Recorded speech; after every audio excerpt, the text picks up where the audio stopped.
சொந்த வீடு இருந்தா அதுக்கு மதிப்பு மரியாதையே வேற. நம்ம ஒரு இடம் போறோம்னா, கொஞ்சம் ஜுவல்ஸு நம்ம சொந்த வீடு வச்சிருந்தா நம்மள மதிக்கிற விதமே வேற.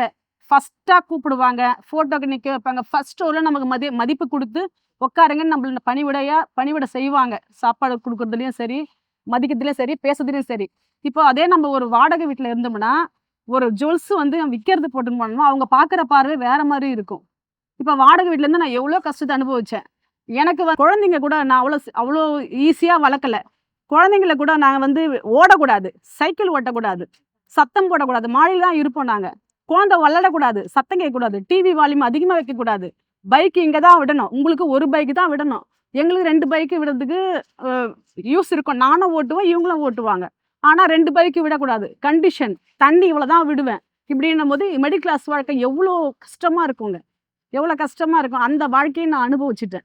20 வருஷமா நான் அனுபவிச்சுட்டு தான் இருக்கேன்.